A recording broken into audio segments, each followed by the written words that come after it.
একজন পেয়ারা সাহাবী। তিনি রাসূল করিম সাল্লাল্লাহু আলাইহি ওয়াসাল্লামের কাছে আসলেন।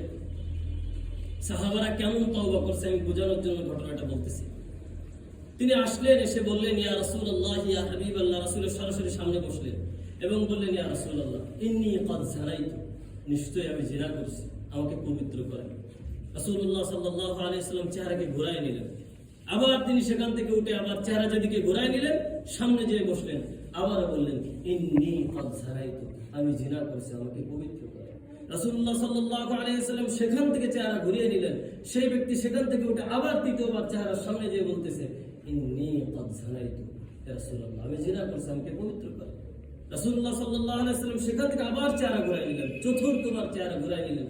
অতঃপর সে চতুর্থবার গিয়ে আবার বলল, ইয়া রাসূলুল্লাহ, ইন্নী ক্বাদ যানাইতু, আমি জিনা করেছি। রাসূলুল্লাহ সাল্লাল্লাহু আলাইহি ওয়াসাল্লাম এবার সাহাবাদের থেকে একজনকে ঠিক করলেন যে তুমি একটু খোঁজ খবর নাও, বিষয়টা সত্য কিনা। সে যতবার বলেছে আমি জিনা করেছি, আল্লাহ রাসূল সাল্লাল্লাহু আলাইহি ওয়াসাল্লাম বলছে, না না, তুমি জিনা করোনি, অস্বীকার করছে। সে আবারও বারবার বলছে, না ইয়া রাসূলুল্লাহ, আমি জিনা করেছি, আমাকে পবিত্র করুন। যাই হোক, সাহাবাদের দিয়ে গোয়েন্দা মোতায়েন করলেন। অতঃপর ফলাফল আসলো যে না, সে যা বলেছে এটা সত্য, সে জিনা করছে, গুনাহ করছে। রাসূলুল্লাহ সাল্লাল্লাহু আলাইহি ওয়াসাল্লাম বললেন, গর্ত খোঁড়ো। যেহেতু বিবাহিত পুরুষ যখন জিনা করে শরীয়তের নিয়ম অনুযায়ী সঙ্গে সার করা, গর্ত খোঁড়া হলো, মাথা পর্যন্ত তাকে ডাবানো হলো। এরপরে পাথর নিক্ষেপ করা শুরু করলো। পাথর নিক্ষেপ করতে করতে এক পর্যায়ে এমন হলো যে সকলেই চতুর্দিক থেকে গোলাকার দিয়ে মাঝখানে তাকে রেখে পাথর নিক্ষেপ করে তাকে হত্যা করতেছে। তো পাথর নিক্ষেপ করার সময় তার শরীর থেকে এক ফোঁটা রক্ত অন্য এক সাহাবীর গায়ে এসে লাগলো। ভালো করে বুঝেন ঘটনা। যেই তার কাপড়ে লাগছে সে একটু সে নাক ছিটকে নিল, নাফরমানির রক্ত আমার গায়ে লাগলো, এমন ভাবে বলল। ঘটনাক্রমে আওয়াজটা রাসূল করিম সাল্লাল্লাহু আলাইহি ওয়াসাল্লামের কর্ণকুহরে পৌঁছে গেল। রাসূলুল্লাহ সাল্লাল্লাহু আলাইহি ওয়াসাল্লাম সাথে সাথে বললেন, তুমি কি বললে? তুমি এটা কি বললে? তুমি কি জানো সে কতটা খাঁটি দিলে আল্লাহর কাছে তওবা করছে? সে এমন একটা গুনার কাজ করছে যেটা পৃথিবীর কেউ জানে না, জিনা করছে। জিনা তো মানুষ প্রকাশ্যে করে, নিঃসন্দেহে গোপনে করে।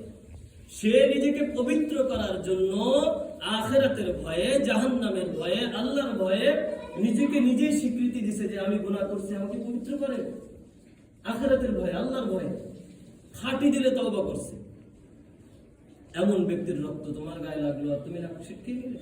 তুমি কি এটা জানো যে সে কতটা খাঁটি দিলে তওবা করছে? রাসূল করিম সাল্লাল্লাহু আলাইহি ওয়াসাল্লাম বলেন, তার আজকের এই তওবা এতটা খাঁটি দিলে হয়েছে, এতটা নিগুড় হয়েছে, যদি এই তওবাটা পুরো আরববাসীর উপর বিলীন করে দেওয়া হয়, তাকসীম করে দেওয়া হয়, সমস্ত ব্যক্তিকে আল্লাহ তাআলা মাফ করে দেবে। সুবহানাল্লাহ। বুঝে দেখেন যে কতটা খাঁটি দিলে তওবা করলে একজনের তওবা এতটা প্রিয় হয়েছে আল্লাহ তাআলার দরবারে যে পুরো আরববাসীর সমস্ত গুনার তুলনায় তার তওবাটা উঁচু লেভেলে চলে গেছে। এরাই ছিল হলো আমাদের পূর্বপুরুষ। এরাই ছিল কি? আমাদের পূর্বপুরুষ, যাদের প্রত্যেকটা কাজ কর্ম থেকে আমরা শিক্ষা গ্রহণ করি। তো ভাই, দোস্ত, বুজুর্গ, আমার উদ্দেশ্য হলো এটা, দৈনন্দিন আমরা গুনাহ করতেই থাকি। আবার দৈনন্দিন কোনো কোনো নামাজে আমরা তওবা করি, নামাজ পড়ে পড়ে নিজে নিজে তওবা করি যে আল্লাহ আর গুনাহ করবো না, যে গুনাহ হয়ে গেছে এই গুনাহ আমার দ্বারা যেন আর না হয়, আপনি তৌফিক দান করেন। কান্নাকাটিও করি। দেখা যায় নামাজ শেষে 2 ঘন্টা পরে আবার সেই একই কাজ, যে কাজের জন্য তওবা করছে